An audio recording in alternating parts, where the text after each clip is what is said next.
French onion soup is a classic and pasta bake is another. Today we're bringing them together. Slow caramelized onions in a rich beefy sauce, baked with pasta and a bubbling cheese crust. This is comfort food at its absolute best. This is everything we're going to need right here. If you can't consume alcohol, you can use stock. I'll have all the details in the video as well as in the description. We'll start with 1 kilo or 2.2 pounds of brown or yellow onions. This looks like far too much, but after about half an hour of slow cooking, they'll shrink to less than a quarter of their size. Slice into thin, even half moons. Consistency does matter here, because if some are thick and others are thin, you'll end up with burnt bits and undercooked pieces.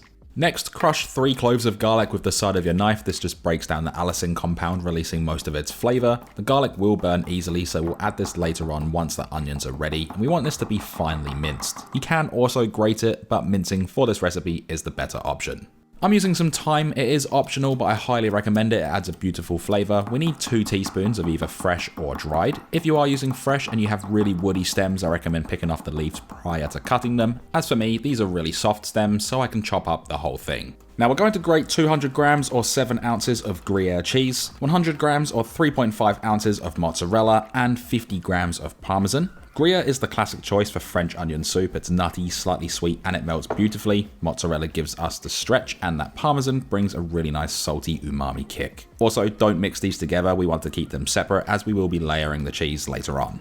In a large pot over medium heat, melt 60 grams or 4 tablespoons of unsalted butter with 2 tablespoons of olive oil. Add in all of the onions and a nice pinch of salt. The pot will look completely overloaded, but trust the process, they will collapse down as they release their water. We want to cook these low and slow for about 30 to 35 minutes, stirring often. They will release a lot of their water and also deglaze the pan in their own liquid, just creating even more flavor. Halfway through, and once the onions are jammy and golden, add in that minced garlic and cook this for about a minute to a minute and a half just to get the aroma going into the onions. Add in 20 grams or 2 tablespoons of plain all-purpose flour, as well as the chopped up thyme or dried thyme if you're using that. The flour creates a roux, thickening the sauce so it clings to the pasta. And if you want it gluten-free, you can use 20 grams or 2 tablespoons of rice flour, or whisk 20 grams or 2 tablespoons of cornstarch with cold stock and stir that in instead. And just make sure that you cook this for about 2 minutes, as the raw flour can taste pasty. Another optional ingredient is 1 tablespoon of brown sugar. I know there's already sweetness in the onions, but adding the brown sugar just adds that extra little hit. It goes really well with the sweet and savory note of this dish, but it is up to you if you want to use it.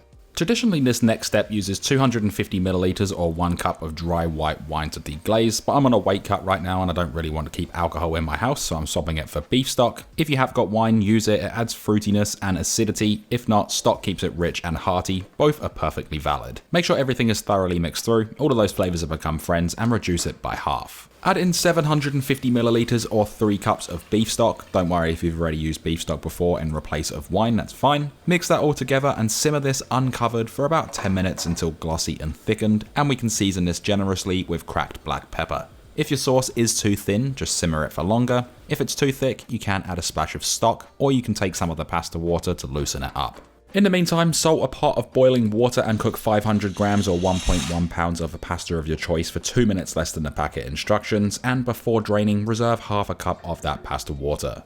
Now going back to our French onion, this is nice and thick and smells fantastic. What I'm going to do is put a spoon in there, and if you can run your finger through it and create ribbons, then you know that the sauce is a perfect consistency and it's ready for the next step. You can also stop here and just use this as a French onion soup. It is absolutely fantastic.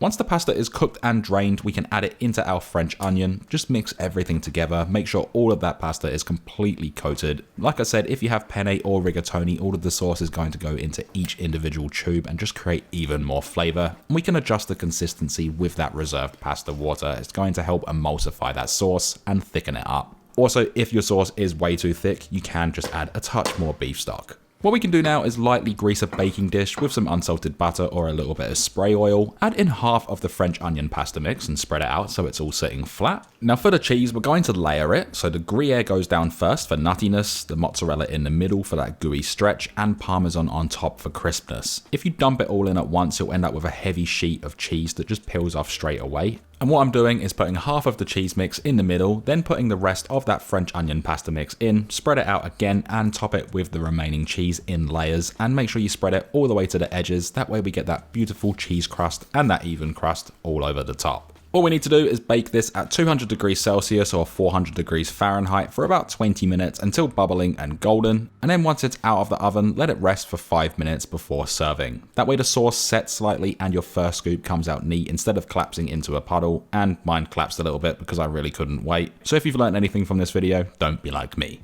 So with everything said and done, there's one thing left to do, and that is we can then dig in.